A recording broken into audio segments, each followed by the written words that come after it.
Ang tagal naman ng lalaking yon. Nasa na kaya siya? Muling tiningnan ni Megan ang oras. Sa oras na yon, dapat nandun ang date niya. Pero late na ito ng 1 oras. 3 beses niya nang na-experience makipag-blind date. At sa 3 yon, hindi na nasundan dahil wala siyang nagustuhan. Kaya sa pang-4, hiling niyang sana'y maging okay na. Megan, ikaw ba si Megan Gabriel? Tanong ng isang lalaki sa kanya. Natigilan si Megan. Ang boses ay mainit, malalim, ngunit hindi masyadong pamilyar. Nag-alinlangan si Megan bago dahan-dahang lumingon. Nakita niyang isang gwapo at matangkad na lalaki. Yes? Sabi ni Megan at tumayo. Ako nga. Ikaw ba si Jericho Abad? Ngumisi ang lalaki at may halong saya at kuryosidad ang ekspresyon. Oo. Ako nga. Ako si Jericho. I'm sorry, nalita ko. Sobrang lala ng traffic. Napakurap si Megan. Sinusubukang iproseso ang sitwasyon. Ito ang kadate niya? Handa na siyang umalis kanina, ngunit ngayong kaharap niya na ito, hindi niya maiwasang makaramdam ng kaunting intriga. Tipid siyang ngumiti. Muntik na akong umalis. Hindi ako sigurado kung darating ka pa. Mabuti at hindi pa ako nakaalis. Tumawa si Jericho. Hindi kita masisisi. Kung ako ang nasa kalagayan mo, aalis na rin ako. Maupo na tayo. Pwede bang ituloy na natin ang date natin? Tumango si Megan at medyo lumuwang ang nerbiyos niya. Hinila ni Jericho ang upuan para sa kanya bago ito umupo. Dumating ang waitress para kunin ang order nilang inumin at nag-usap sila sandali tungkol sa kanilang mga gusto.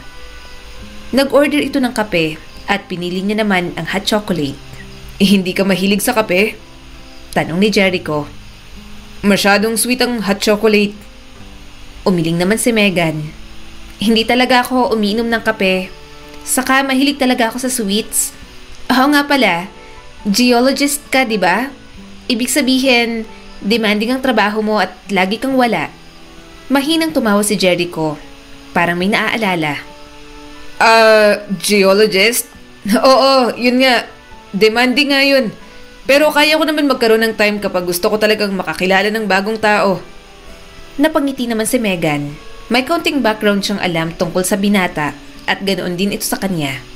Nang malaman niyang geologist si Jericho, bahagya siyang namangha. Type niya rin kasi talagang matatalinong tao.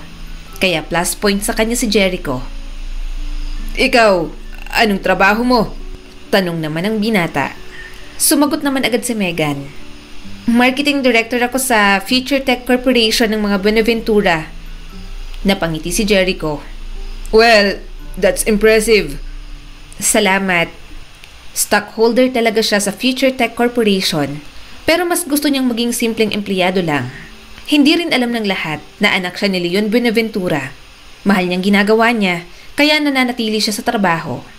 Kung tutuusin, kahit hindi na siya magtrabaho, mabubuhay pa rin siya ng marangya sa mga pamana sa kanya. Pero hindi naman niya kayang maging tambay lang. Siguro, dahil binabawi lang ni Megan ang dapat na buhay na mayroon siya. Tapos na siya sa pagiging showgirl, sales lady at janitress. Sa wakas, matatawag niya na ang sariling professional at gusto niyang sulitin lahat ng pribilehiyo na mayroon siya. Mga bagay na hindi niya nagawa noong sila pa ni Raven. Bakit ka nakikipag-blind date? Bukod sa gusto mong magkaroon ng boyfriend? Seryosong tanong ni Jericho. Medyo nahihiya siyang sagutin iyon, pero sinagot niya pa rin. Gusto ko na kasing magkaroon ng asawa at mga anak. Stable ng buhay ko. Sa tingin ko, naabot ko na rin ang mga pangarap ko. Saka gusto kong magtiwala at magmahal ulit. Kumunot ang noo ni Jericho. Ulit? Bakit? Ilan na bang naging boyfriend mo? Napalunok si Megan. Isa lang pero 6 na taon kami. Live-in. Kinakabahan si Megan sa reaksyon ni Jericho. Pakiramdam niya, mag-iiba ang tingin nito sa kanya. Sino ba naman ngang lalaki ang matutuwa na dumaan ng isang babae sa isang matagal na relasyon? Nang maghiwalay sila ni Raven, pakiramdam niya, siya ang mas labis na nawalan. Binigay niya lahat, oras, sakripisyo, pag-aalaga, atensyon at pagmamahal. Pero sa huli, niloko at sinaktan pa rin siya ni Raven. Ang tagal ng 6 na taon. Ibig sabihin, seryoso ka sa pakikipagrelasyon. Sabi ni Jericho at uminom ng kape. Marahang tumango si Megan. Oo, hindi naman ako ng klase ng babae na naglalaro lang. Nag-iba bang tingin mo sa akin? Paanong iba? Nagtataka nitong tanong. Napakagatlabi si Megan at ibinaba ang tingin sa plato. Iba sa part na nagkaroon ako ng boyfriend sa loob ng 6 na taon at live-in setup pa. Baka iniisip mo na pinagsawaan lang ako ng iba. Umawang ang bibig ni Jericho at bahagyang napailing. Hindi ko iniisip yan. Mukha kang matatag at independent na klase ng babae. Pero mali pala ako. Ikaw mismo ang nagbababa sa sarili mo. Nagsalubong ang mga kilay ni Megan. Ha? Anong ibig mong sabihin? Pinunasan nito ang bibig. Ang mama ko, second wife na siya ng papa ko. Pero bago yon, naging single mother siya sa akin for 8 years. Nabilanggo din siya sa isang relasyong sobrang tagal at hindi na siya masaya. Pero hindi ibig sabihin na bawasan ang halaga niya bilang babae. Pagkatapos niyang mag-fail sa unang relasyon, bumangon siya, nagmahal ulit at ngayon may masaya ng pamilya. Kaya wag mong isipin yan, Megan. Nagmahal ka lang din pero ang worth mo, mataas pa rin kahit na nasa matagal kang relasyon na hindi naman nag-work. Parang hinaplos ang puso ni Megan. Nagagandahan siya sa mga pananaw ni Jericho. Pakiramdam niya, marunong itong rumespeto ng babae. Halata rin na mahal nito ang sariling ina, kaya alam niyang mataas ang pagtingin ng binata sa mga babae. Salamat na ganyan ang pananaw mo. Sorry, medyo naging judgmental ako. Sa lahat kasi ng mga naka-blind date ko, ganun ang tingin nila kapag kinikwento ko ang past relationship ko, na masyado silang conservative at gusto nilang innocent at naive ang maging girlfriend. Kaya akala ko, ganun ka rin. Pag-amin ni Megan sa binata. Napailing si Jericho. Mabutit hindi na nasundan pang date mo sa kanila. Dahil ang mga ganong klase ng lalaki, mga walang kwenta, maaaksaya lang ang oras mo. Napangiti si Megan ng sobrang tamis. Dahil sa sinabi mo, marami akong na-realize sa sarili ko. Salamat. Tumango naman si Jericho at napangiti. Mag-iiba siguro ang tingin ko sa'yo kapag sinabi mo sa akin na nakikipag-date ka para kalimutan ng ex-boyfriend mo. Nanlaki ang mga mata ni Megan. Hindi, matagal ko na siyang nakalimutan. 2 taon na simula nang mag-break kami. May communication minsan, pero talagang nakalimutan ko na siya. Hindi naman ako makikipag-date ng ganito kung hindi ko pa nakakalimutan. Hindi maikakaila ang charm ni Jericho. Pinatawa siya nito sa mga kwento, magaan kausap at madaling makapalagayan ng loob. Idagdag pa ang talino at mga pananaw nito sa buhay.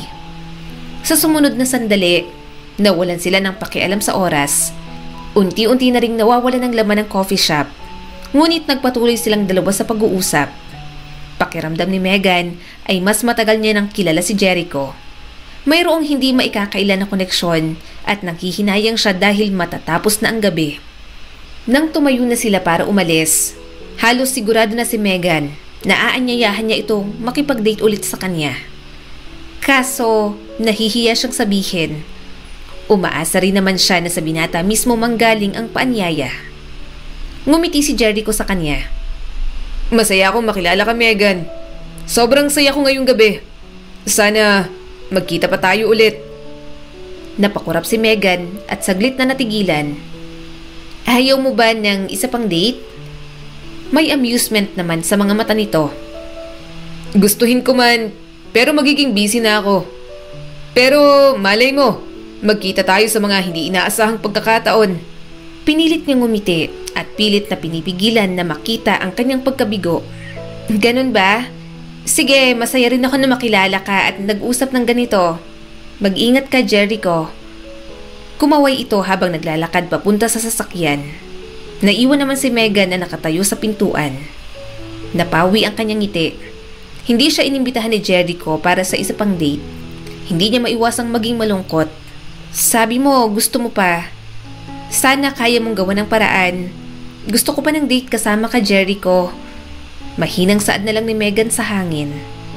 Napabuntong hininga siya at pumunta na lang sa kanyang sasakyan.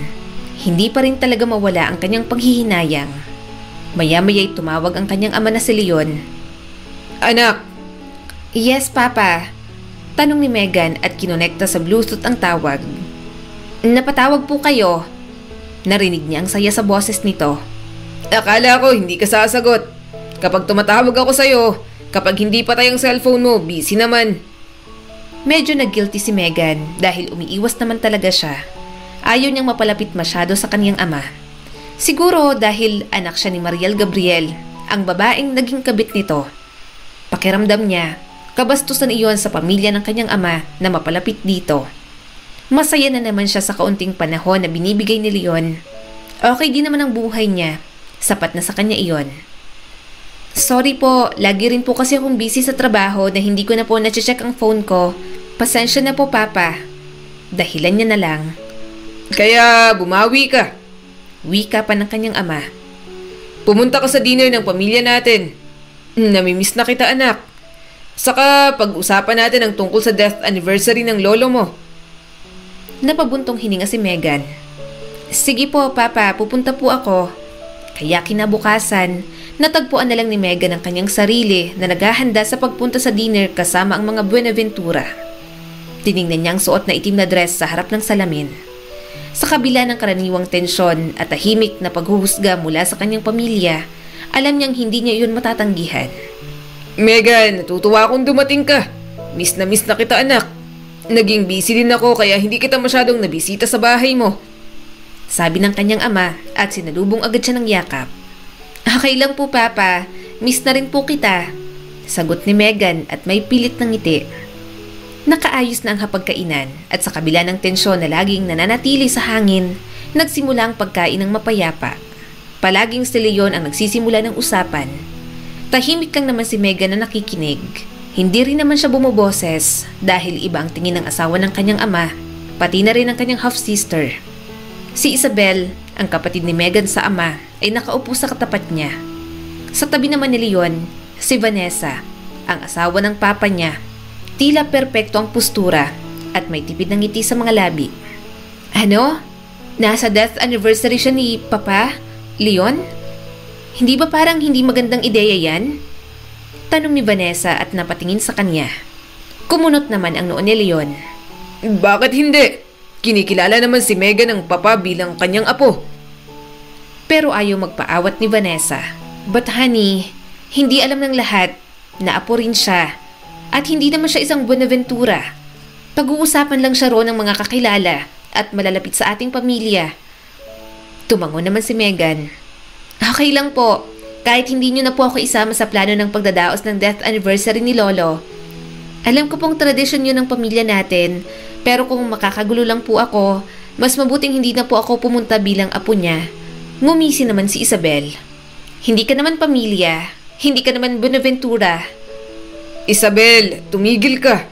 Saway ni Leon. Hindi siya Buenaventura pero kapatid mo siya at anak ko rin siya. Tiningnan siya ng kanyang ama. Kasama ka, anak. Apo ka ng papa at kinikilala ka niya. Kaya dapat nandun ka, Megan. Huwag kang mag-alala sa sasabihin ng iba. Napailing si Vanessa. Huwag mo na lang kasing ipilit ang bastarda na yan. Kapag nakita siya ng mga tao, anong sasabihin nila? Gusto mo bang maungkat na naman ang pagkakaroon yun ni Mariel ng relasyon noon? Hindi nagsalita si Leon pero halatang frustrated ito. Umigting ang panga at halatang galit. Naiintindihan naman yun ni Megan. Hindi niya na pinipilit. Mahalaga lang sa kanya na kinikilala siya ni Leon bilang anak. Wala siyang pakialam sa ibang tao. At kung masisira lang ang reputasyon ng kanyang ama, mas pipiliin niya na lang na hanggang ganun na lang siya. Hindi! Isasama ko si Megan. Anak ko rin siya. Pamilya rin siya ng papa. Kahit questionin ng mga tao ang presensya niya, wala silang karapatan dahil apo naman siya ni papa. Mariing saad ni Leon. Napabuntong hininga si Megan. Papa, wag na po talaga. Pupunta na lang po ako bilang empleyado ng kumpanya. Wag niyo na pong ipilit. Okay lang naman po sa akin. Ang mahalaga po sa akin ay makapunta po ako. Wala ring nagawa ang kanyang ama sa sinabi niya. Hanggat maaari, ayaw ni Megan ng gulo sa mga Buenaventura. Para sa kanya, payapa na ang ganong buhay at hindi niya na gustong gawing komplikado pa. Habang lumalalim ang gabi, natigil na rin naman ang pagtatalo tungkol sa kanya. Pagkatapos ng dessert, May kinausap muna si Leon sa cellphone, kaya naiwan si Megan kasama sina Isabel at Vanessa. "So, Megan," sabi ni Isabel at humalukip-kip sa kanya. "Nagulat ako na dumating ka talaga. Akala ko matatanggap mo na sa wakas na hindi ka bagay dito. Umiiwas ka na nga kay Papa, di ba?" Nanigas si Megan, ngunit pinilit ang sarili na manatiling kalmado. "Nandito ako dahil hiniling ako ni Papa. Hindi ko siya matanggihan dahil miss ko na rin naman siya, Ate Isabel." Kumunot ang noo ni Isabel. "Tigilan mo na yan. Huwag mo akong tawaging ate. Ang cheap mo. Hindi kita kapatid." Nagsalita naman si Vanessa. "Isabel, tama na yan, iha. Alam naman natin na hindi naman talaga siya magiging parte ng pamilya kailanman. Walang halaga si Megan kundi isang paalala ng mga pagkakamali ng kanyang ina." Napabuntong hininga si Megan. Inaasahan niya na ang ganoong senaryo, kaya iniiwasan niya na talagang pumunta sa bahay ng mga Buenaventura. Iniiwasan niya rin na makarinig ng mga kung ano-anong pangiinsulto tungkol sa kanyang ina. "Ang mama ko," sabi ni Megan at tiningnan ng diretso ang mag-ina. "Hindi siya perpekto. Alam ko po yun. Pero naging mabuting ina siya sa akin kahit nang huli, iniwan niya na lang ako ng basta at binigyan ng masamang alaala. Ibinigay niya ang lahat para palakihin ako ng mga panahong masigla at wala pa siyang sakit. Utang ko po sa kanya ang lahat. Kaya hindi po ako makapapayag na magsabi na naman po kayo ng kung ano-ano tungkol kay mama." Isang nakakalokong ngiti ang sumilay sa mga labi ni Vanessa. "Oh, please. Hindi santa-santita ang mama mo.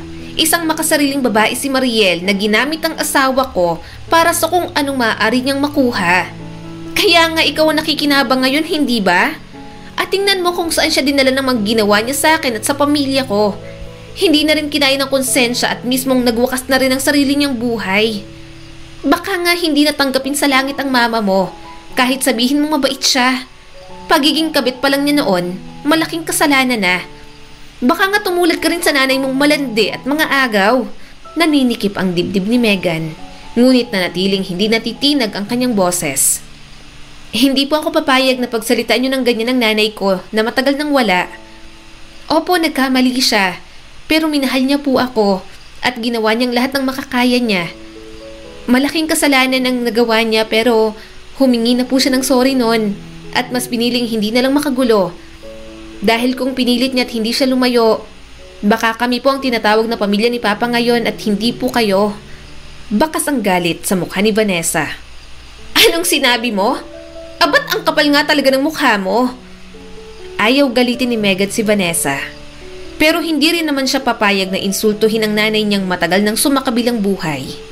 Matagal na ang pagkakasalang iyon at sa tingin niya, sa paghihirap nila ni Mariel noon, sapat na kaparusahan na yon. Ngumisi ang kapatid niyang si Isabel. "Sinira ng mama mo ang lahat, Megan. Dumating siya sa buhay namin at sinira ang lahat. At ngayon, sa tingin mo maaari kang pumasok dito? Kumilos na parang bahagi ka ng pamilyang to? Hinding-hindi ka magiging Buenaventura. Tandaan mo yan." Bumilis ang tibok ng puso ni Megan. Nararamdaman niya ang kirot sa mga salita ng asawa ng kanyang ama. Ngunit hindi siya aatras. Masyado na siyang maraming pinagdaanan para magpatapak na lamang. "Hindi ko hiniling na maging bahagi ng inyong pamilya. Nilayo na ako ng mama ko noon. Si Papang lumapit sa akin at kinilala rin naman ako ni Lolo. Silang dahilan kung bakit nandito ako ngayon. At huwag po kayong mag-alala, Tita Vanessa. Kahit gusto ni Papa, hindi ko tatanggapin ang apelyido ng mga Buenaventura. Mananatili akong Gabriel at mababago lang yon kung magkakaroon ako ng asawa." Wika ni Megan at matamang nakatingin sa asawa ng papa niya. "Legal po kayong pamilya, pero gusto rin po ako makasama at alagaan ng papa ko. Naiintindihan ko po ang galit ninyo, pero hindi po ako uupo dito at hahayaan kayong insultuhin ang aking ina. Ang magagandang alaala na ibinigay niya sa akin nung nabubuhay pa. Ginawa niyang dapat niyang gawin at ginawa niya po yun para sa akin. Hindi na po yun mababago kahit gaano niyo pa po siya subukang sirain." Sandaling katahimikan ang namayani. Nawala ang ngiti ni Vanessa. Halatang gigil na rin sa kanya ang ate niyang si Isabel. Ngunit hindi magpapatinag si Megan kapag si Mariel na ang pinag-uusapan. Humakbang sa kanya palapit si Vanessa. "Hindi mo talaga alam ang lugar mo, Megan? Hinding-hindi ka matatanggap dito. Huwag mong kalimutan yon." Tumayo si Megan at kinuha ang kanyang bag. Hindi ko po kailangan ng pagtanggap ninyo kung ayaw niyo po sa akin. Hindi ko po kailangan. Mabubuhay naman po ako nang hindi pinipilit ang sarili ko sa inyong dalawa. Pero palagi po akong kakampi ng mama ko kahit wala na siya. Kahit ano pang sabihin niyo sa kanya. Salamat po sa dinner at pagpapatuloy sa akin. Ipaalam niyo na lang po kay Papa, Tita Vanessa.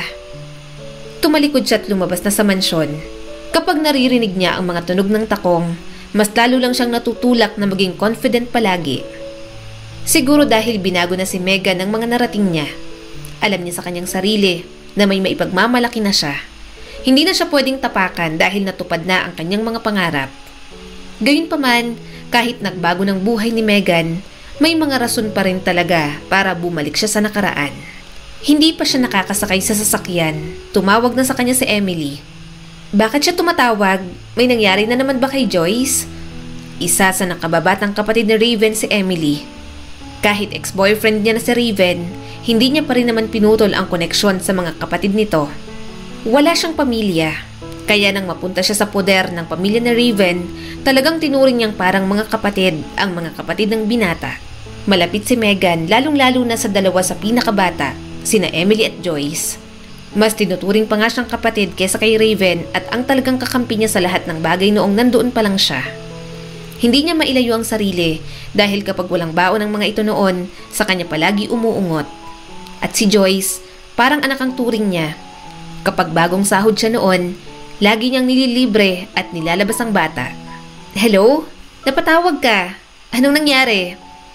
Mahina ngunit tensyonado ang boses ni Megan. Ate Megan? Sorry po na tumawag ako kahit gabi na. Alam ko pong matagal na pero kailangan po talaga namin ng tulong mo. Mahina ang boses ni Emily at halos hindi na makahinga sa pag-iyak. Si Ate Joyce po, nasa ospital na naman siya. Tutubuhan na naman po. Bumuntong hininga si Megan. May malubhang sakit si Joyce. Malala na sobrang hirap gamutin. Hindi siya mapakali. Labi siyang nag-aalala para sa bata. Anong nangyari? Tanong ni Megan, baka sa boses niya ang pag-aalala. Hindi ba sabi ng doktor, aayos naman kahit paano ang kalagayan niya basta maintain ng gamot? Bakit tutubuhan na naman? Ate, hindi ko po alam. Kanina po nanginig na lang po bigla si Joyce kaya sinugod po namin sa ospital. Ate, hindi na po kasi mawawalang sakit niya. At sabi po ng doktor, may mga episodes po talagang ganun. Mabilis na sagot ni Emily at nagmamadaling magsalita. Ate, mas lumalala po siya ngayon kaysa dati at hindi rin po namin alam kung saan kukuha ng pera. Kailangan na po siyang i-ICU. Si Kuya Raven, ubos na po ang ipon niya. May utang pa kasi sa ospital nga po ulit si Joyce nung nakaraan. Ate Megan, hirap na rin pong mag-isip si na Mama at Kuya Raven kaya tumawag na po ako sa inyo. Sumakay siya sa sasakyan at napasandal sa upuan. Hindi yun ang unang pagkakataon na lumapit sa kanya si Emily para sa pera. Sa mga nakalipas na ilang taon, mas naging malala ang sakit ni Joyce. Hindi niya matiis sina Emily at Joyce. Sa kabila ng lahat ng nangyari sa kanila ni Raven, pamilya pa rin para sa kanya ang mga kapatid nito. Sina Raven at ang mama lang naman ng kanyang dating nobyo ang ginawan siya ng hindi maganda. Ipinikit ni Megan ang kanyang mga mata at saglit na nag-isip. Dapat wala na siyang koneksyon sa pamilya ni Raven, pero hindi niya magawang talikuran si Joyce. Bumuntong hininga si Megan. Tutulungan ko si Joyce. Darating ako dyan at ihahatid ko sa inyo ang cash. Gusto ko rin makita ang kalagayan ng kapatid mo. Mas lalo niyang narinig ang hagulgol ni Emily. Salamat po. Maraming salamat po, Ate Megan. Emily! Narinig niyang sigaw ni Raven at nakarinig siya ng kaluskos. Anong sinabi ko sa'yo? Wag mo nang tatawagan si Megan, di ba? Anong ginagawa mo? Mas lalong humikbi si Emily. Kuya, si Ate Megan lang ang makakatulong sa atin. Mahal niya naman si Joyce, kaya sure akong tutulungan niya tayo. Bago pa matapos ni Emily ang sinasabi, naputol na ang tawag. Natulala na lang si Megan. Nakauwi na siya? Pagkatapos matanggal ni Raven sa bangko na pagmamay-ari niya, alam niyang nag-apply ito sa ibang bangko at nadestino sa Cebu. Ang relasyon nito kay Yula, naputol na rin at hindi niya alam kung anong dahilan. Kaya naisip ni Megan na baka hanggang landian lang talaga sina Raven at ang dating manager ng bangko.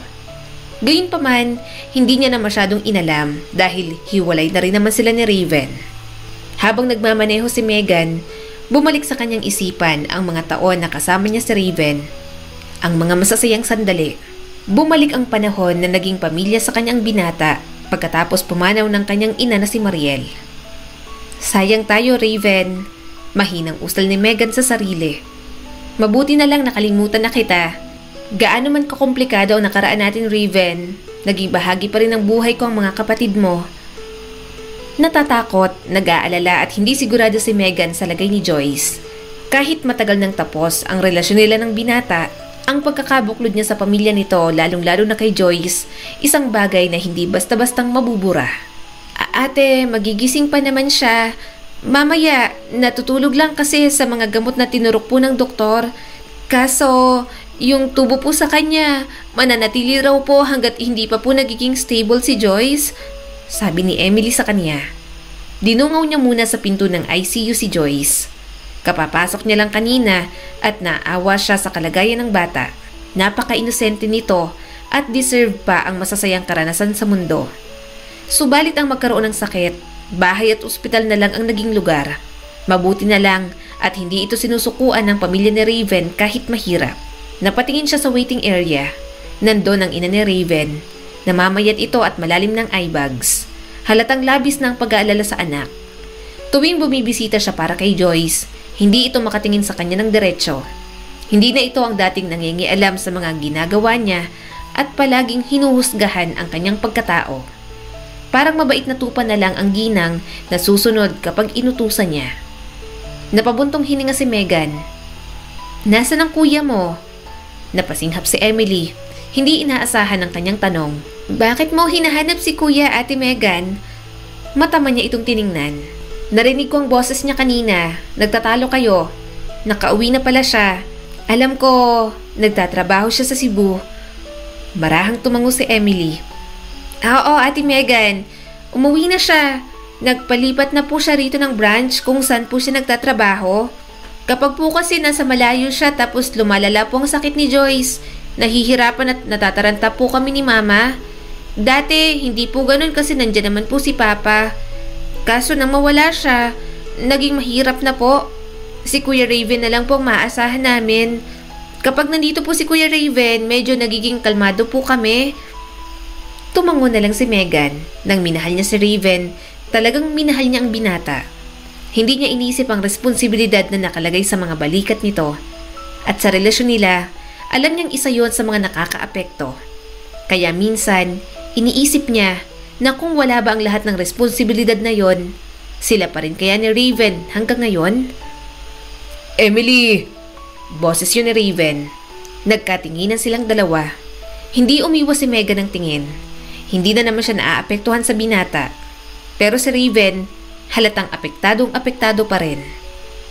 Kuya Raven, nandito si Ate Megan. Saad ni Emily at muling humarap sa kanya. Ate, uwi ka na po ba? Bumili po si Kuya Raven ng pagkain para sa amin. Pero kung hindi ka pa po nakakakain, pwede ka pong sumabay sa amin. Umiling naman si Megan. Hindi na, Emily. Kumain ako kasama ng pamilya ko. Sige na, kumain na kayo. Aalis na ako. Babalik na lang ako sa ibang araw. Kapag may kailangan kayo ni Joyce, huwag kang mahihiyang tumawag sa akin, ha? Namuo ang mga luha ni Emily at mahigpit siyang niyakap. Maraming salamat talaga, Ate Megan. Kahit naghiwalay na kayo ng kuya ko, hindi mo pa rin kami kinalimutan ni Joyce. Napangiti naman si Megan at hinaplos ang buhok nito. Oo naman, saka pwede ba naman yon? Para ko na kayong kapatid, kaya pamilya na rin kayo sa akin. Alagaan mo sarili mo, ha?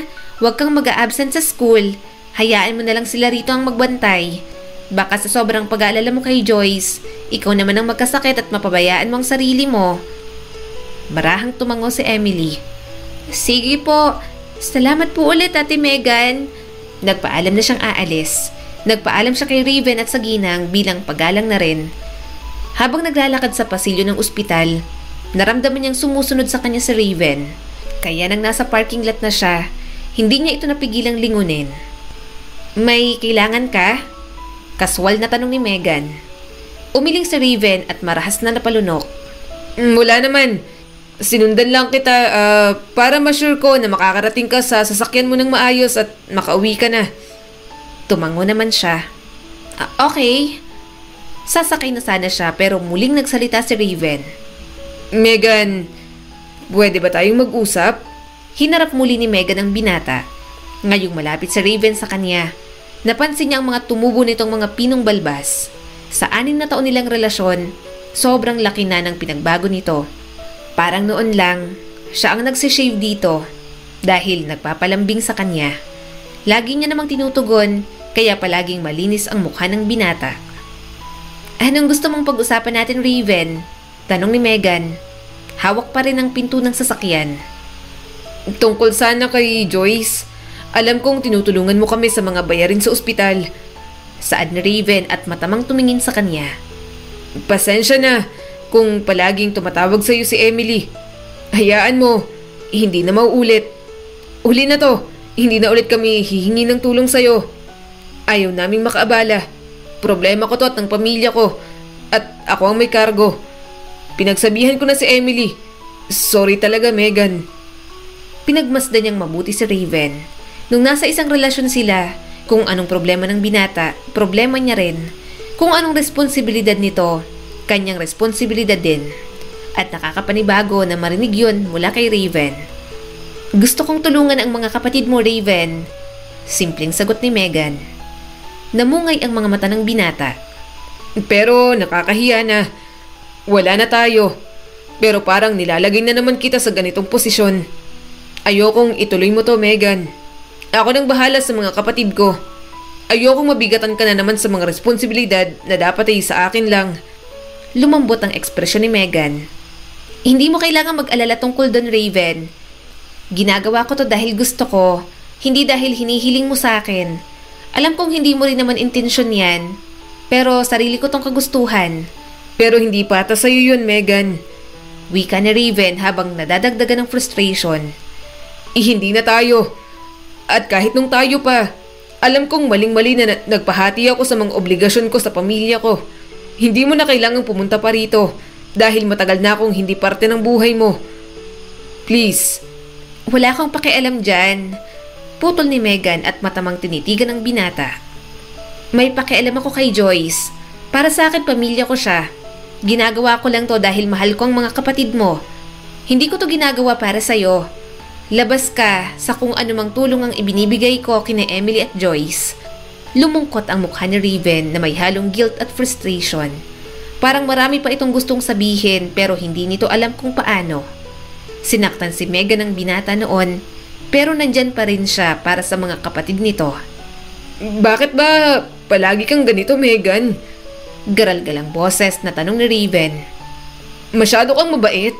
Palagi kang nagbibigay kahit na hindi dapat at ako. Umiling si Raven. Saglit na tumingin sa ibaba at hindi na masalubong ang kanyang mga mata. Kahit mahal mo pa mga kapatid ko, isa pa rin kami sa dahilan kung bakit naghirap ka nung panahong nasa relasyon tayo. Hindi ko deserve to. Kapag tinulungan mo ang mga kapatid ko, parang tinutulungan mo na rin ako. At ginagawa mo namang magaan para sa akin ang lahat at ayoko ng ganito, Megan. Hiyang-hiya na ako sa'yo. Nasaktan kita ng sobra at nandito ka pa rin para tulungan ako at ang mga kapatid ko. Nakaganti na naman ako sa'yo at kay Yula. Natanggal ka na sa bangko ko. Simpleng sagot ni Megan. At wala na akong kahit anong galit dahil matagal na akong nakamove on. Nagulat siya nang makita ang namumuong luha sa mga mata ni Raven. Pero kulang pa yon. Kulang na kulang pa, Megan. Pinahiya kita, hinusgahan at niloko. Gustong-gusto ko na lang talagang parusahan ang sarili ko para maiganti naman kita sa mga ginawa ko. Kasi masyado kang mabait at ang bilis mong magpatawad. Ilang taon kang nagtiis sa pagiging makasarili ko, sa pagiging siloso at pagiging controlling at unreasonable. Kaya hindi ko maintindihan kung bakit ang bait-bait mo pa rin. Umiwas ng tingin si Megan. Ikaw lang naman ang nagbago, Raven. Ang babaeng nakilala mo nung mga college pa tayo, ako pa rin yon. Pero baka nga may nagbago na sa akin kasi nakalimutan na kita at hindi na kita mahal. Lumandas ang luha sa pisngi ni Raven. Mabilis itong tumalikod at pinunasan iyon. Napabuntong hininga si Megan. Hindi alam kung ano ang magiging reaksyon sa emosyong ipinapakita ng binata. Sorry, Megan. Ayokong isipin mo na nagpapaawa ako. Nauutal na sabi ni Raven at humarap sa kanya. May pinipilit ng ngiti sa mga labi. Hindi ko mapigilan. Sorry ulit. Hindi alam ni Megan kung anong isasagot doon. Naninikip ang kanyang dibdib. Siguro dahil may pinagsamahan pa rin naman sila ni Raven. Tapos na sila. Napatawad niya na ito, ngunit ang pagpapatawad ay hindi nangangahulugan na babalik pa rin ang gaya ng dati. Napatawad na kita, Raven. Malumanay na sabi ni Megan. Sinaktan mo ako. Oo, pero hindi yung dahilan para patuloy na hilahin ang sarili ko pabalik sa isang bagay na tapos na. Hindi na ako ang taong yon at hindi na rin dapat ikaw. Nalungkot ang mukha ni Raven. Halatang nagpipigil na namang maluha. Pero nakikita ko kung paano ka nagbago, Megan. Nakikita kong inaalagaan mo ng sarili mo ngayon. Minamahal mo ang iyong sarili. Hindi ko akalain na makikita ko ang araw na to, na mabibigyan pa ako ng pagkakataong makausap ka pa ng ganito. Alam kong mahirap paniwalaan, pero sobrang saya ko sa lahat ng narating mo. Sorry kung wala ako nang makita mong papa mo, nang makagraduate ka, nang matanggap ka sa una mong trabaho, nang maging professional ka. Wala ako sa lahat ng yun, Megan. Binigo kita. Napayuko siya. Naiintindihan niyang nararamdaman ito. Sa lahat ng mga binanggit ni Raven, nandoon siya para sa binata. Siyang sumuporta rito ng buong buo, kaya nang maghiwalay sila, hindi nito nagawa ang lahat ng iyon para sa kanya. Napabuntong hininga si Megan. Kalimutan na natin ang lahat na nangyari noon, Raven. Tapos na eh. Hindi na natin maibabalik pa. Sandaling namagitan ang masakit na katahimikan sa pagitan nila. Humakbang si Raven palapit at nanginginig ang mga kamay. Walang pasabi, hinila siya nito sa isang mahigpit na yakap. Natigilan si Megan sa una, ngunit hinayaan niya na lang ang binata. Nararamdaman niya ang sakit at bigat ng kalooban ni Raven. I'm sorry, Megan. Bulong nito sa buhok niya. Hindi pa rin ako karapat-dapat para sa'yo. Hindi pa rin at hindi na talaga. Napalunok ito ng mariin at namumula ang mga mata dahil sa luha.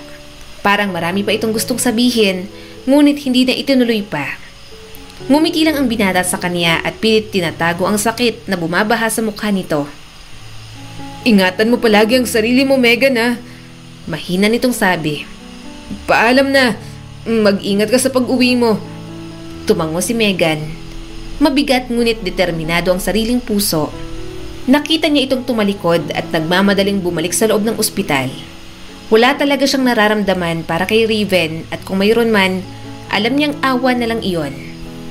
Sa mga lumipas na araw, hindi naman nakadagdag sa mga alalahanin ni Megan ang mga pinag-usapan nila ni Raven. Marami rin naman siyang pinagkakaabalahan. Pero mukhang may madadagdag sa isip niya dahil sa dalawang lalaking pinaglalaruan ang kanyang damdamin. Nasa auction party siya ng araw na yon. Siya ang kinuhang representative ng kanyang ama, kaya siyang pumunta. At hindi niya inasahang makikilala niya ang tunay na Jericho Abad. Aha, Iha, nagkakamali ka. Itong nasa harap natin, hindi siya si Jericho. Ito si Jericho Abad. Nakangiti pang sabi sa kanya ng matandang babae. Tiningnan niya ang lalaki na tinuturong Jericho Abad. Hindi ito ang lalaking naka-blind date niya noon. Magkasing tangkad lang sila at may malaking salamin sa mga mata. Tama na geologist nga ito, pero hindi naman ang nagpakilalang Jericho sa kanya dati. At ang isa pang nasa harap niya, ang mismong lalaking nakadate at naging tipo niya, iba pala ang katauhan. Gusto niyang matawa, talagang nauto pa siya ng mga taong hindi niya naman sobrang kilala. Tinuro ng matandang babae ang isa pang binata, ang inakala niyang si Jericho. At Megan, ito naman si Sixto Montenegro, ang aking nag-iisang apo.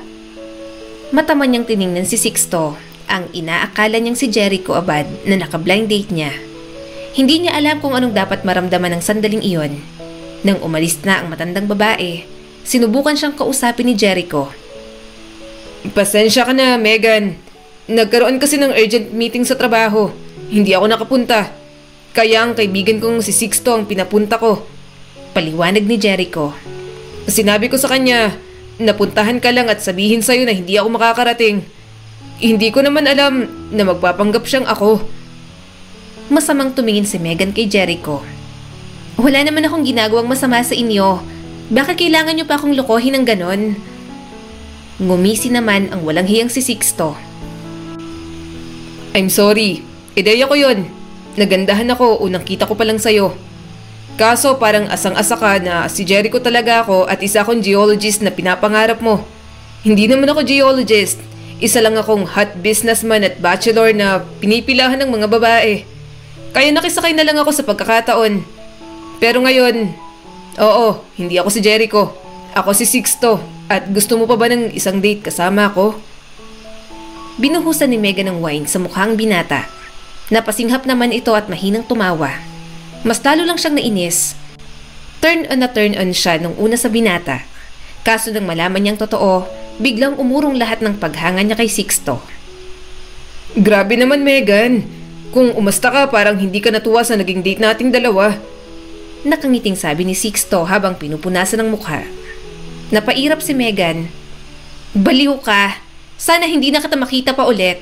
Pareho kayo ng kaibigan mong paasa. Tinalikuran niya ang mga ito. Umalis na siya sa event na yon. Sobrang na bad trip na talaga siya kay Sixto. Seryoso siyang babae. At ang mapaglaruan ng ganoon, talagang big deal sa kanya. Ayaw niya nang makita pa si Sixto. Pero ang hiling na yon, wala pang 24 hours, talagang hindi na binigay sa kanya. This is Sixto Montenegro. Siya ang isa sa mga investor para sa new model na ilalabas ng Future Tech. Saad ng boss ni Megan. Gulat na gulat siya nang makita si Sixto, pero hindi niya pinahalata. Good day, Sir Montenegro. Looking forward to be working with you. Nakangiti si Megan pero halos murahin niya na si Sixto sa kanyang isip. Talagang nakangisi pa sa kanyang binata at parang sinadya. Since ikaw ang may hawak sa marketing team, maghanda ka na lang siguro ng 2 team na gagawa ng advertisement proposal para sa bagong model ng cellphone na ilalabas. Tapos sa presentation, pagpipilian na lang. Kasama natin si Sir Montenegro. Nakangiting sabi ng boss ni Megan. Tumango naman siya. Yes sir. Nang mapatingin siya kay Sixto, hawak nito ang labi at parang may pinipigilang tawa. Muntik na siyang mapairap. Kanina pang nakatingin sa kanyang binata at parang tuwang-tuwa. Humarap ang boss niya kay Sixto. Ano sa tingin mo, Sir Montenegro? Magandang ideya yun, hindi ba? Umayos ito ng upo at bahagyang tumuon sa mesa. Masyadong formal. Tawagin niyo na lang akong Sixto. Napangiti naman ang boss ni Megan. Sige, Sir Sixto. Napangiti sa kanyang binata. Tumaas naman ang mga kilay ni Megan. Parang hinihintay siya ni Sixto na magsalita. Napabuntong hininga na lang siya. Opo, Sir Sixto. Sabi na lang ni Megan para matapos na.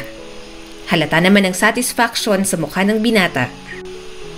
Sige, payag na ako. 2 team ang magpe-present para sa advertisement at tayong 3 ang magdedesisyon bago ibigay for approval ang proposal na pinili. Natapos na rin naman ang meeting nila. Akala niya makakahinga na siya lang maluwag. Kaso ang walang magawang si Sixto, parang asong buntot ng buntot sa kanya. Kahit hanggang opisina niya, sumunod pa.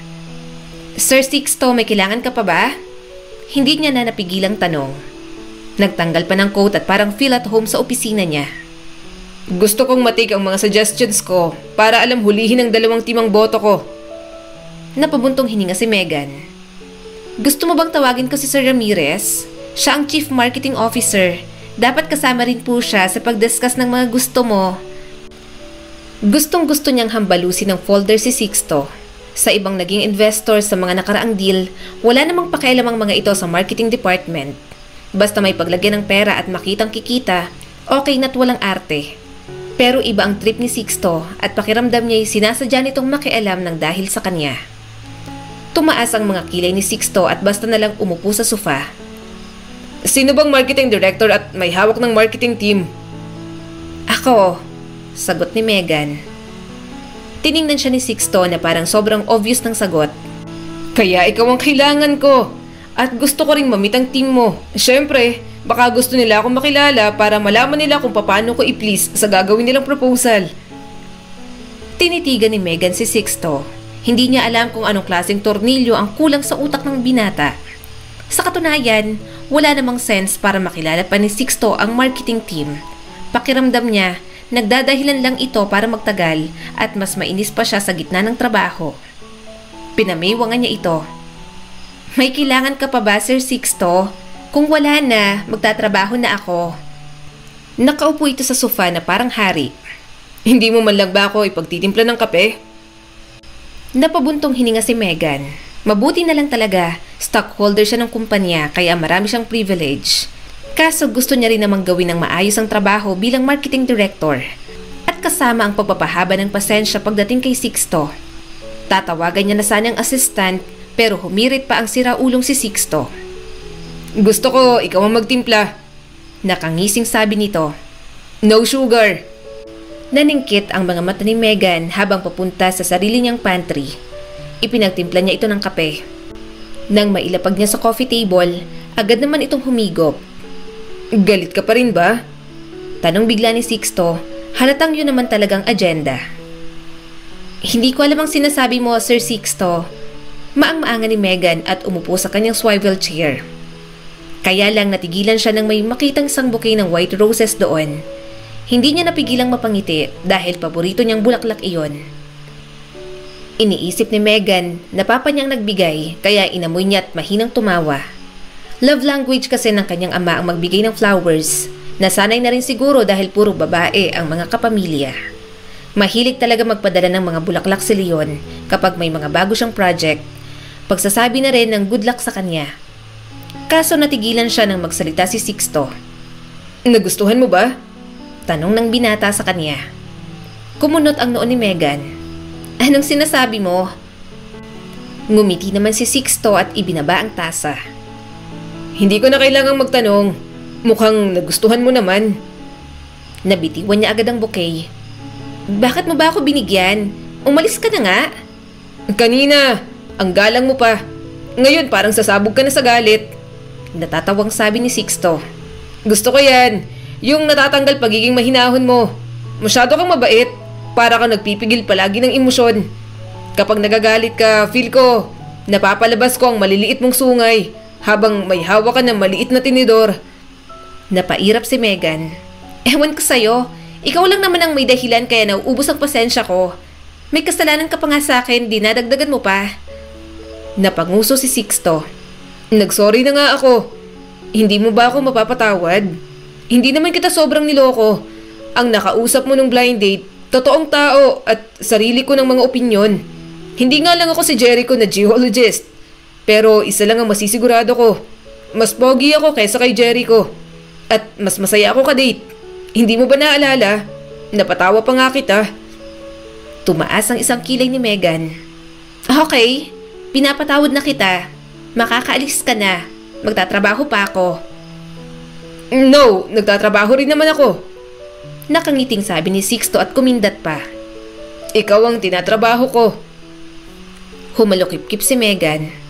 Ano ba talagang gusto mo? Diretsahin mo na lang ako, pwede? Hindi itong kung ano-ano pang gimmick ang gagawin mo. Tumayo si Sixto at humakbang palapit sa kanyang mesa. Gusto ko ulit ng date, pero sa pagkakataong to, hindi bilang Jericho kundi bilang ako. Bilang Sixto, Megan.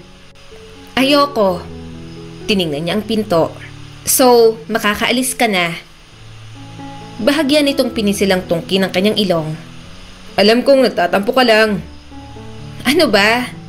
Naiirita niyang saway dito.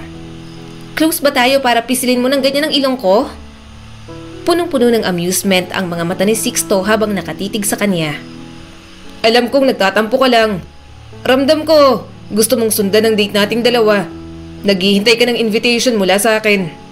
Gusto ko rin, pero hindi ko maibigay sa'yo ng gabing yun. Hindi naman ako si Jericho.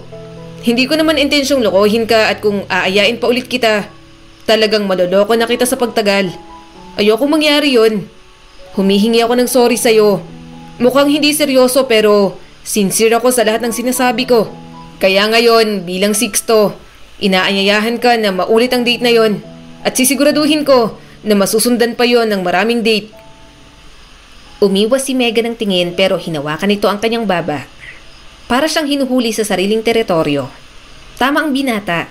May bahagi sa kanya na nagtatampo dahil gusto niyang masundan ang date na yon. Pero hindi naman nagsabi si Sixto at mas lalo pang sumama ang loob niya nang iba palang lalaki ang pumunta sa blind date na iyon. Ayoko sa mayabang, mahinang sabi ni Megan. Kaso, sa halip na ma-offend, mas lalong napangiti si Sixto. Pero gusto mo at na-attract ka. Hindi makapagsalita si Megan dahil alam niyang totoo. Kahit nalaman niya ang totoo, attracted pa rin siya kay Sixto. Ibang-iba ang pagkakakilala nila ni Sixto kesa kay Raven noon. Si Raven, ito ang lumapit sa kanya dahil humanga sa kanya. Samantalang kay Sixto, sinadya niya dahil talagang naghahanap siya ng bagong mamahalin. Subalit naniniwala siyang tadhana rin dahil sa halip na si Jericho ang dumating, si Sixto ang pumunta. Sa pagkakataong naghahanap siya ng pag-ibig, tila perfect timing ang pagdating ni Sixto. Kaya namalayan na lang ni Megan na kasama niya si Sixto. Hindi siya makatanggi sa date na gusto nito dahil gusto niya rin naman. Gusto niyang magtiwala at magmahal ulit at si Sixto ang lalaking nakikita niya para roon. Sigurado ka ba rito? Tanong ni Megan na halos hindi na marinig ang boses dahil sa dumadagundong na hangin. Date ba to o tatapusin na natin ang mga buhay natin? Sixto, wag na kaya. Kinakabahan talaga ako. Sino ba namang hindi kakabahan? Nakatayo sila sa gilid ng isang maliit na pribadong eroplano. Isang harness ang nakatali sa kanyang katawan. Hinahampas ng hangin ang kanyang buhok. Kalmado lang si Sixto at may malawak pang ngiti sa mga labi. Talagang sigurado, Megan. Magugustuhan mo to. Sinamaan ni Megan ang tingin ng binata. Etong date na to, parang hindi na masusundan, Sixto. Sira ulo ka talaga. Tinapik nito ang braso niya na parang hindi sila nagsisigawan. Ako nang pinakagwapong sira ulo kong ganun. Baka pagkatapos nito, ulit-ulitin mo at ayain ako. Ramdam niya ang pagpintig ng kanyang puso. Akala ni Megan, simpleng dinner date lang yon pero biglang pinasok siya ni Sixto sa mundo ng skydiving. Sinubukan niyang huminga ng malalim. Tinatanggal ang takot sa dibdib. Pero kapag naiisip niyang tatalon sila sa eroplanong yon, muli na naman siyang napapapikit ng mariin. Don't worry, sabay tayong tatalon. Bago ka tumalon, sumigaw ka ng malakas. Gagaan ang loob mo kapag ginawa mo yon. Maniwala ka sa akin. Dagdag pa ni Sixto nang maramdaman ang pag-aalinlangan niya. Malakas siyang sumigaw at puro pangalan ni Sixto ang sinisigaw niya at ang mga reklamo sa date na gusto nito. Narinig niya namang tumatawa ang binata malapit sa kanyang tenga. Kinindatan siya ni Sixto. Handa ka na? Hindi ako kailanman magiging handa dito. Sigaw niya pa at mas lalo silang lumapit sa pinto ng eroplano. Bumilang ang binata. 1, 2, 3! Parang tumalon ang puso ni Megan habang nararamdaman ng hangin. Sinubukan niyang sumigaw pero tila masyadong makapal at mabilis ang hangin. At nang makalanding sila ng maayos, tawa ng tawa si Sixto at niyakap siya ng hingal na hingal. Nakita mo? Natatawang bulong ni Sixto habang hinahaplos ang kanyang buhok. Anong pakiramdam mo? Huminga siya ng malalim. Sandali, nanginginig ang mga tuhod ko. Huwag mo muna akong bitiwan. Yakapin mo pa ako. Mas lalong tumawa si Sixto at niyakap pa siya. Kahit habang buhay pa akong yumakap, Megan. Noon pa man, simple lang ang mga alam niyang date. Isang tahimik na hapunan sa isang maaliwalas na restaurant. Isang movie night na may popcorn o kaya paglalakad lang sa park at tuturuan siyang magbisikleta. Yun ang kanyang ideya sa perfect date. Hindi katulad ng mga naiisip ni Sixto.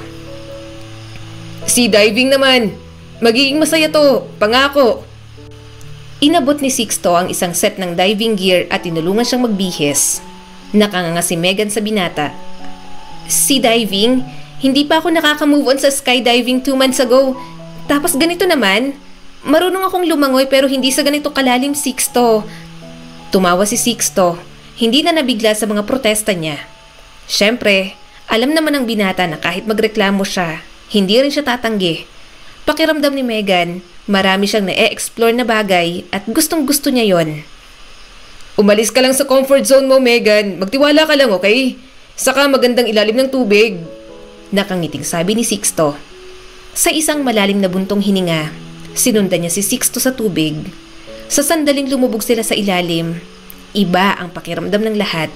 Namangha siya sa makukulay na isda na lumalangoy ang mga coral formations at mga tahimik na ugong ng dagat.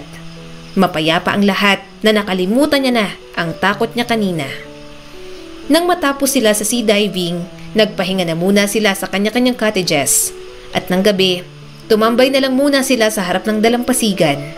Nagkakwentuhan lang sila at napapanatag na agad doon si Megan. Ano bang ideal date mo? Tanong ng binata sa kanya. Mata niyang tiningnan si Sixto. Simpleng dinner date lang ang gusto ko. Mga typical na date lang at hindi ganitong extreme sports at umaabot pa ng ilang araw. Tumawa si Sixto. Halatang nalilibang sa usapan. Gusto ko kasing kapag may date tayo, matatagal palagi. Pareho tayong busy sa mga trabaho kaya kapag may oras, gusto kong sulitin talaga. Gusto ko ng maraming oras para makilala ka pa. Saka maganda na rin yung nakakalabas ka sa comfort zone mo. Mabuti yun para sa'yo. Napangiti si Megan. Salamat. Sige, ikaw naman. Saad ni Sixto. Idea naman ng date mo ang gagawin natin. Gusto ko hindi lang akong napapagbigyan. Gusto ko pati mga gusto mo mapakinggan at magawa rin natin, Megan. Tiningnan niya ng mabuti si Sixto. Hindi niya maiwasang magkumpara. Noon, sa relasyon nila ni Raven, palaging kay Raven ang huling desisyon. Gusto ng ex-boyfriend niya, palaging ito ang masusunod. Kaya nang makilala niya si Sixto na marunong magpahalaga sa mga desisyon at nararamdaman niya, talagang naninibago siya. Subalit gustong-gusto niya ang ugaling ganoon ni Sixto. Pinisil ng binata ang kanyang ilong. Natameme ka na. Anong iniisip mo? Tipid na napangiti si Megan. Naisip ko lang, marunong ka palang magpahalaga sa mga gusto at sinasabi ng babae sa'yo. Hindi kasi ako sanay pakinggan. Yung past relationship ko, palaging ex-boyfriend ko ang nasusunod. Kaya nakakapanibagong may isang lalaki na ganito sa akin. Naningkit ang mga mata ni Sixto. Gusto kong mainis na iniisip mo ang ex mo habang kasama ako. Kaso naiintindihan ko rin naman ang nararamdaman mo. Hindi mo talaga maiiwasang magkumpara dahil siya lang naman ang naging karelasyon mo noon. Pero sa pagkukumparang yan, mas higit pa ako sa ex-boyfriend mo. Napangiti si Megan at umiwas ng tingin. Hindi mo lang nahigitan si Raven. Nalagpasan mo rin ang mga inaasahan ko.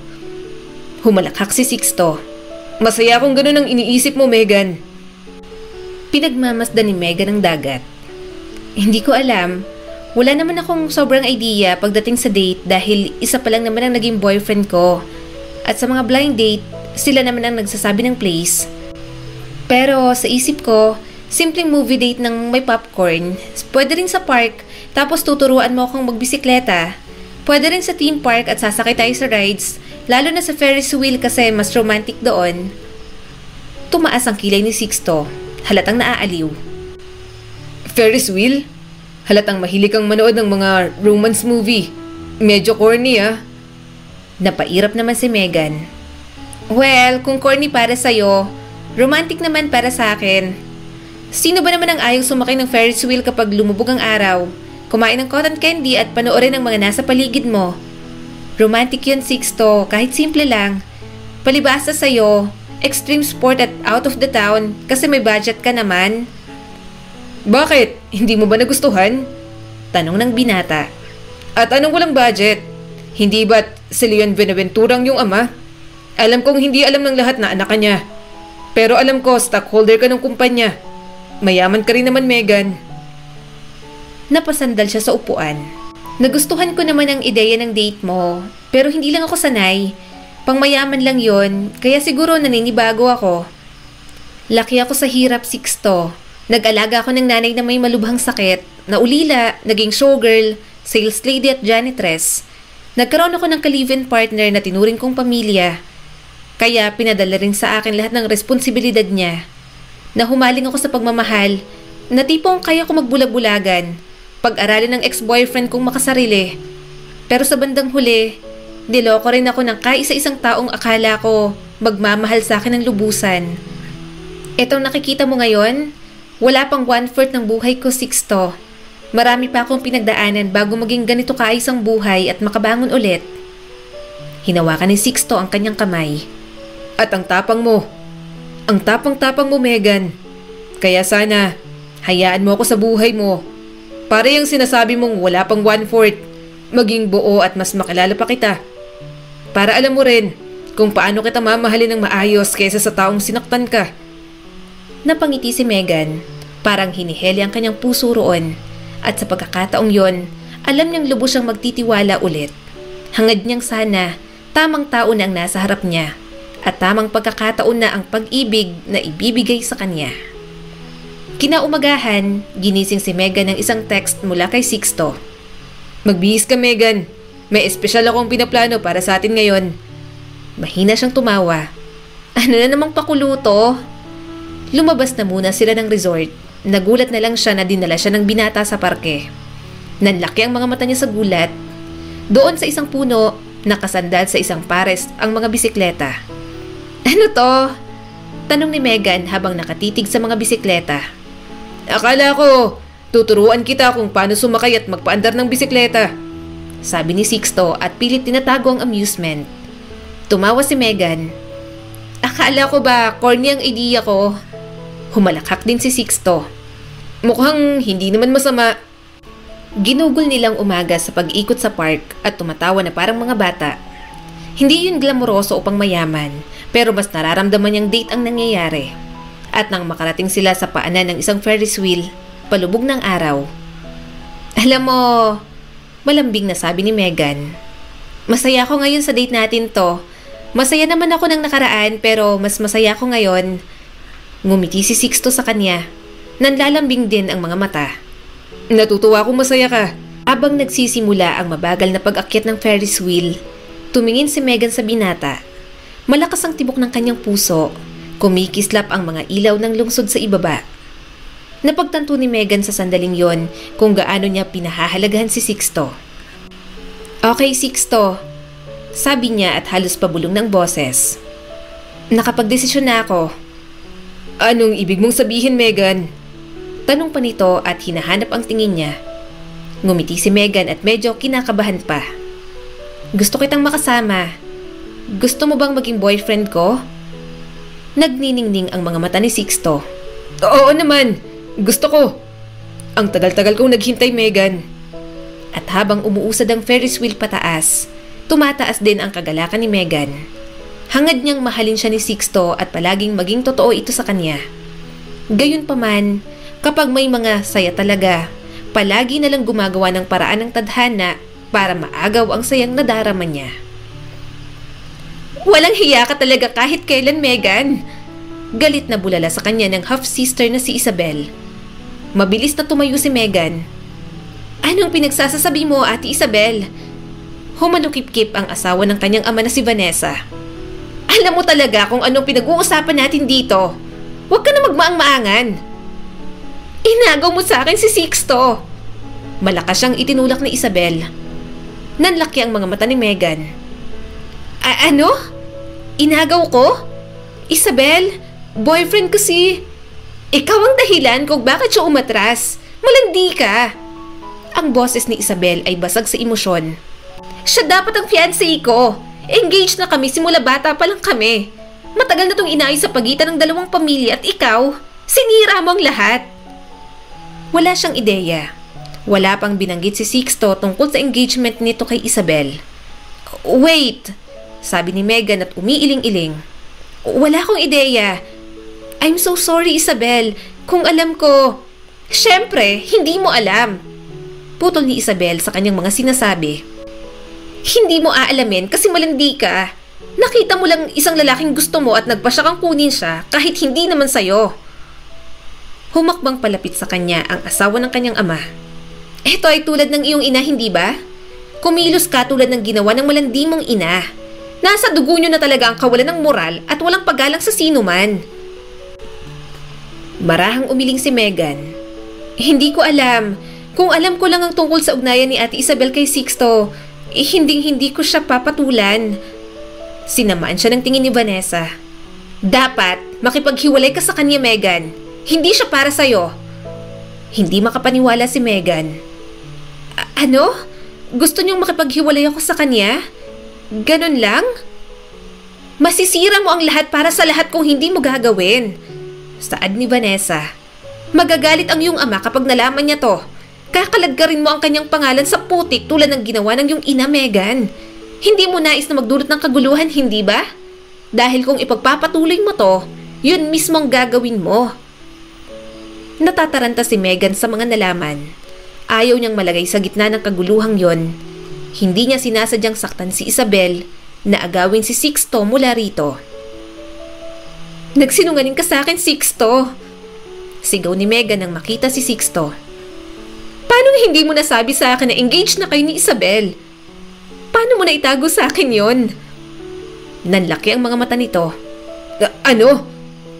Paano mo nalaman? Siyempre nalaman ko. Hinarap ako ni na Ate Isabel at Tita Vanessa ngayon. Wika niya habang tumataas ang boses. Namutlang mukha ni Sixto at humakbang ito papalapit sa kanya. Megan, makinig ka. Ako. Hindi. Putol ni Megan at nagtaas ng kamay. Ayokong marinig. Alam mo talagang ginawa mo. Dapat sa simula pa lang sinabi mo na sa akin ng totoo. Megan, please. Pakiusap ni Sixto at desperado ang boses. Wala akong pakialam sa engagement na yon. Hindi ko ginustong pakasalan si Isabel. Engagement lang yun at wala nang iba. Nasa sayo ang puso ko, Megan. Kung ganon, bakit hindi mo sinabi sa akin? Ang kanyang mga matay basang-basa sa umaagos na luha. Hindi ko maintindihan. Kung nagmamalasakit ka sa akin at mahal mo ako, magiging tapat ka. Pero hindi mo ginawa. At ngayon naipit ako sa gitna ng gulong to. Huminga ng malalim si Sixto at pinasadahan ng kamay ang buhok. Hindi ko ginustong saktan ka. Sinubukan kong protektahan ka sa lahat ng to. Kasi alam ko sa sarili ko, nauurong din naman ako sa engagement. Hindi ko akalain na magiging ganito kakomplikado. Pero Megan, ang totoo, ikaw ang mahal ko. Ikaw ang pipiliin ko. Umiling si Megan. Pero galit na galit ang pamilya ng papa ko. At paano kapag nalaman to ng ama ko? Magagalit siya ng husto. Ayoko magkaroon ng problema sa kanya at ayoko magdulot ng problema sa mga Buenaventura. Hindi ko magagawa yun, Sixto. Ayokong sirain ang relasyon ko sa kanila dahil lang sa mahal kita. Tumigas ang ekspresyon ni Sixto. Megan, walang masisira. Ako ang bahala. Aayusin ko to. Hindi magagalit ang papa mo, sinisigurado ko yan sa'yo. Anak ka niya, kaya maiintindihan niyang relasyon nating dalawa. Pinunasan ni Megan ang kanyang mga mata. Magagalit sa akin sina Ate Isabel at Tita Vanessa. Galit na nga sila. Pinutunayan ko lang na katulad ako ng mama ko ng mga agaw ng dahil sa'yo. Ayoko ng ganitong kaguluhan sa buhay ko. Hindi ko kaya, Sixto. Ayokong sirain ang lahat ng mayroon ako sa ngayon dahil lang pumatol ako sa'yo. Namulang mukha ni Sixto sa pagkadismaya. Megan, wala kang ginagawang masama. Muling umatras si Megan at umiling-iling. Hindi ko kayang gawin to, Sixto. Ayokong kalabanin ng pamilya ng papa ko. Hindi ako pwedeng maging dahilan ng lahat ng problema. Paghiwalay na tayo. No! Megan, please. Huwag mong gawin to. Inabot ni Sixto ang kamay niya. Hindi mo naiintindihan. Bulalas ni Megan. Kailangan ko ng oras. Kailangan ko ng space para makapag-isip. Hindi ako makakagawa ng mga tamang desisyon. I'm sorry, Sixto. Basta, hindi ko kaya. Bakas ang sakit sa mga mata ng binata. Megan, please huwag kang umalis ng ganito. Kailangan kita. Mahal kita. Wala kang dapat alalahanin. I'm sorry. Sabi niya't bumitiw dito. Kailangan kong mapag-isa. Sa isang huling tingin kay Sixto, lumabas siya ng pinto. Iniwan niya itong nakatayo doon. Nadudurog ang puso habang pinagmamasdan siyang lumakad palayo. Pagkatapos ng pagtatalong yon, hindi na muna sila nagkita ni Sixto. Mukhang ginagalang din naman ng binata ang oras na kailangan niya. Nakarating na rin sa kanyang amang nangyari. Nalaman itong umurong sa kasal si Sixto pero hindi naman ito nagalit. Nadismaya pero nang malamang mahal siya ng binata, hindi na rin naman tumutol pa. Sinabi ng papa niya na ito nang bahala kina Isabel at Vanessa. Sinabi din ni Leon na makakalimutan na rin naman yon ng mag-ina.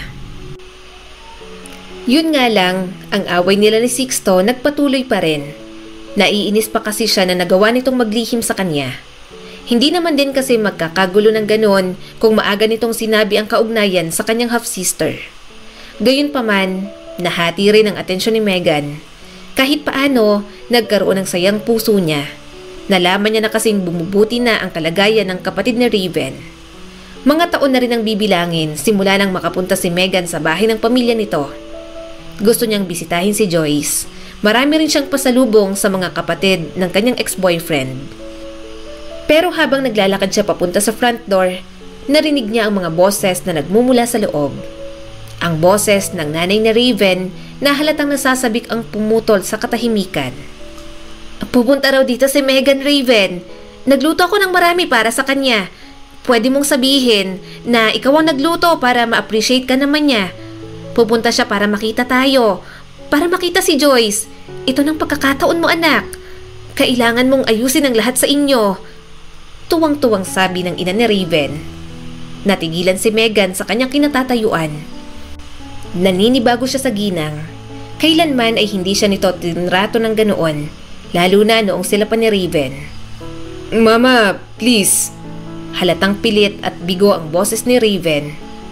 Si Joyce lang po ang pupuntahan niya rito. Pero nagpatuloy pa ang nanay nito.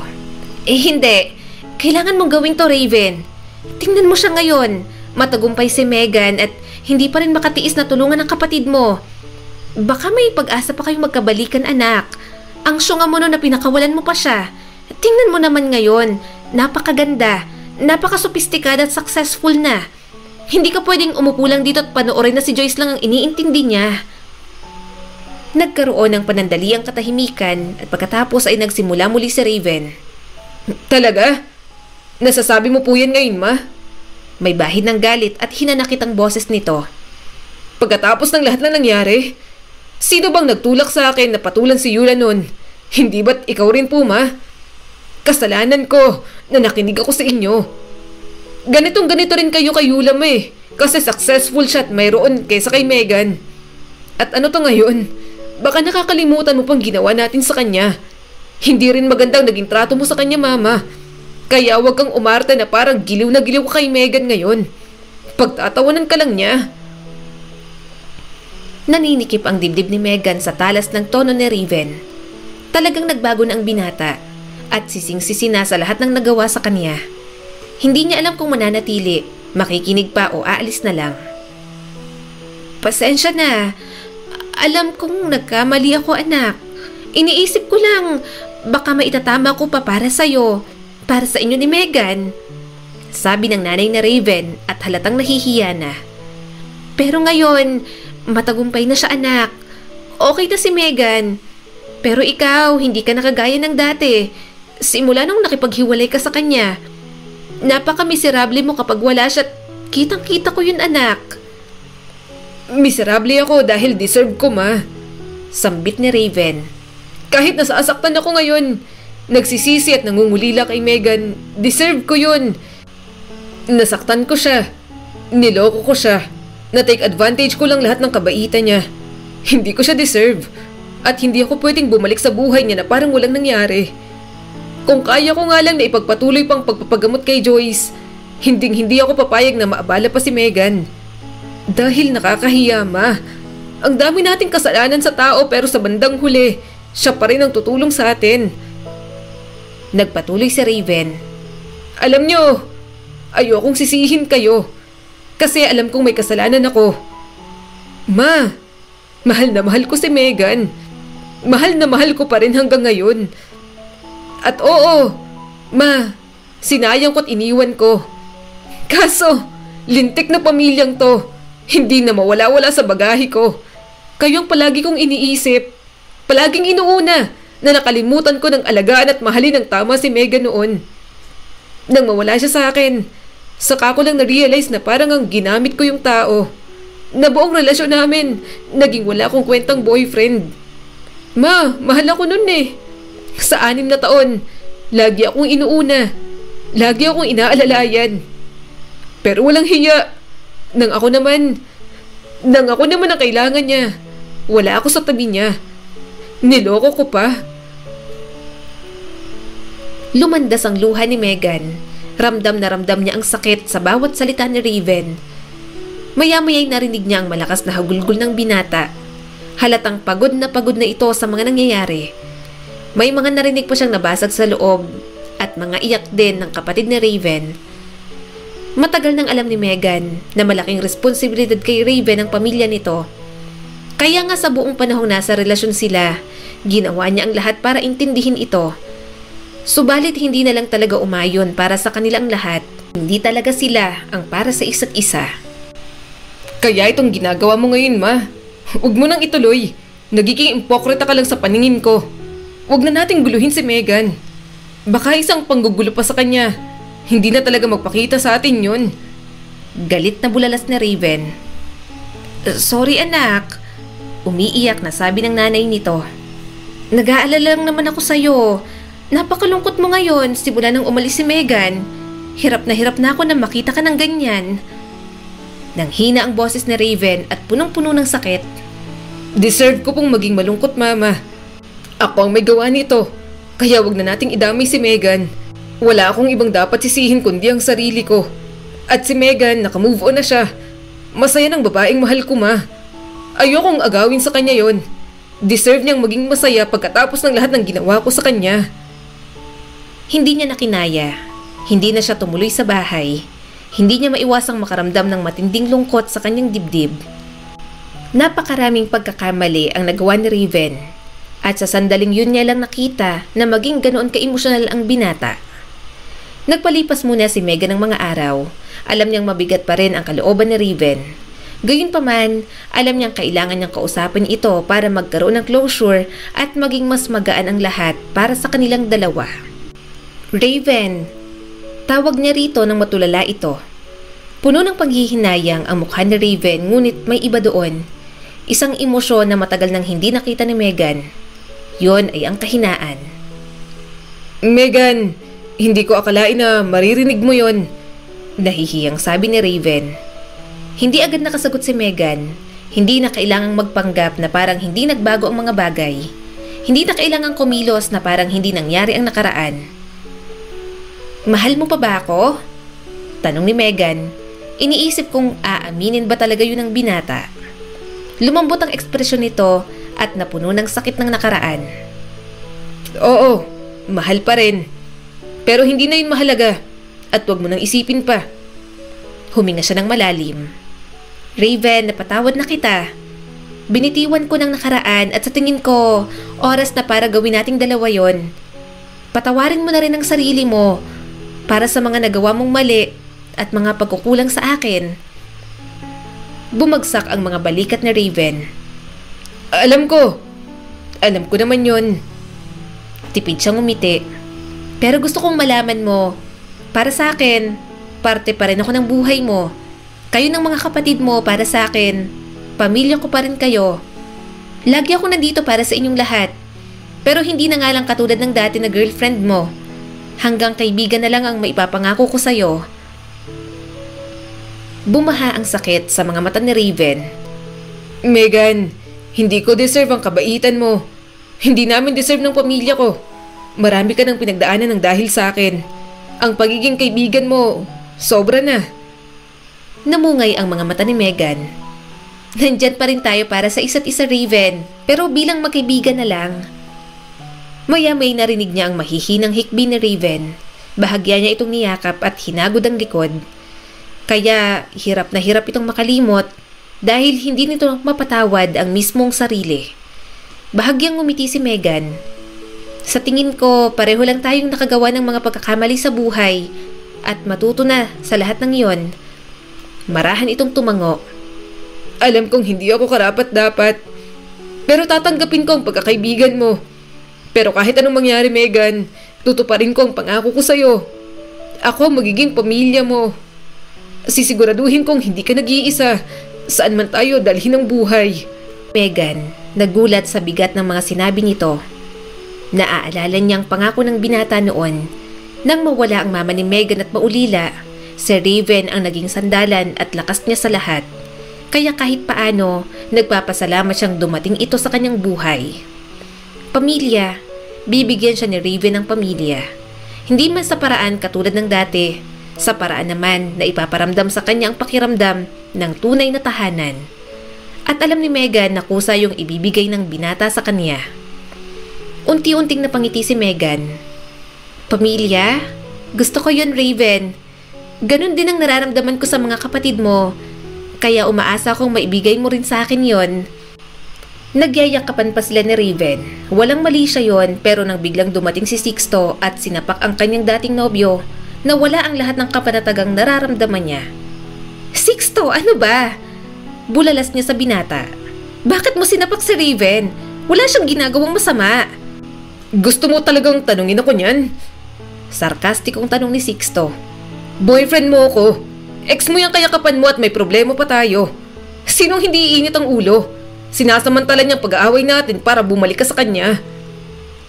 Nanlaki ang mga mata ni Megan. Ikaw na nga ang may kasalanan ganyan. Talagang gagamitan mo pa ako ng tonong ganyan. Wala akong pakialam kung anong iniisip mong nakita mo. Hindi valid na mananapakan na lang bigla dahil galit ka at nagsiselos ka. Ex ko lang si Raven. Hindi siya banta. Umigting ang panga ni Sixto. Masyado siyang malapit sa'yo. Niyakap mo siya, Megan. Parang bumalik ka sa kanya. At hindi na ako nakatiis. Huminga ng malalim si Megan. Kahit may away tayo, mahal kita at hindi kita ipagpapalit, Sixto. Pero nakita ko kayong dalawa na magkasama. Sobrang close. Nag-uusap at nginitian mo pa. Parang naging maayos na ulit ang lahat. Ungot pa ni Sixto. Tama siya, Sixto.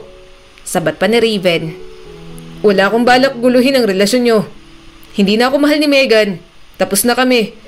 At kung gusto mo siyang makasama, dapat mas mahalin mo siya ng tama. At mas higit pa kaysa sa pagmamahal ko sa kanya. Nagkatinginan sila ni Raven. Tipid itong umiti. Alam niya nagsisimula na itong bumangon mula sa nakaraan nilang dalawa. Kung hindi pa dahil sa selos, hindi pa sila muling magkakaayos ni Sixto.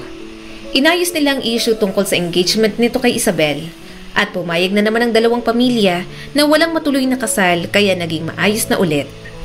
Hindi rin nagtagal, nag-propose na rin naman si Sixto sa kanya ng kasal. Sobrang saya ni Megan ng araw na yon at mas naging masaya siya sa mismong araw ng kasal. Hindi lang ang ama niyang si Leon ang maghahatid sa kanya sa altar, kundi si Raven na din. Ang ganda mo, bulong ni Raven sa kanya. Masaya akong ikakasal ka na. Tiningnan niyang mabuti si Raven. Bakas ang halo-halong emosyon sa mga mata ng binata. Alam niyang nandoon pa rin ang sakit, pero batid niyang makakaahon itong muli. Ayaw niya sanang imbitahan ito sa kasal, pero katulad ng alam nilang pareho, pamilya pa rin nila ni Raven ang isa't isa kahit wala na sila. Si Raven ang naging pamilya niya pagkatapos niyang maulila, kaya talagang mahalaga rin sa kanya ang presensya nito sa kanyang kasal. Anong binulong mo sa mapapangasawa ko? Kunot noong tanong ni Sixto at inabot agad ang kamay niya. Ang bagal niyong maglakad papunta sa akin. May bala ka sigurong itakbo ang bride ko, no? Pareho na lang silang natawa ni Raven. Yumakap naman si Megan sa ama bago tuluyang sumama kay Sixto sa altar. Nang tingnan niyang mapapangasawa, labis ang kagalakan sa mga mata nito. Bahagya itong yumuko at bumulong. Mahal kita, Megan. Sa wakas, tayo hanggang dulo. Mahal din kita. Magpapakasal ako sa'yo. Nakangiting sabi ni Megan. Inaaway mo pa si Raven, magkaibigan na nga kayo. Hindi matigil sa pakikipagkulitan si Sixto. Aanakan agad kita ng kambal, tapos gagawin ko siyang ninong para mainggit at maghanap na rin ng mapapangasawa. Kasi alam niyang hindi ka na pwede. Mahina na lang siyang tumawa.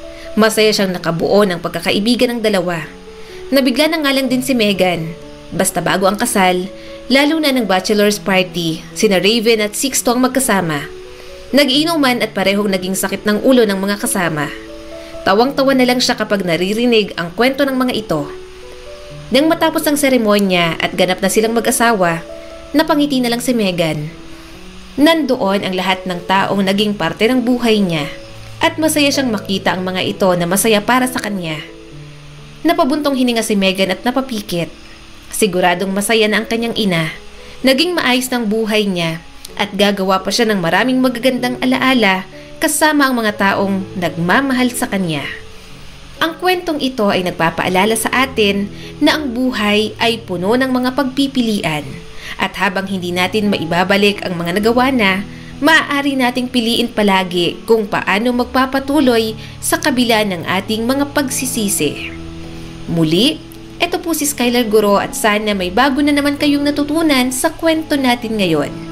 Maraming salamat po.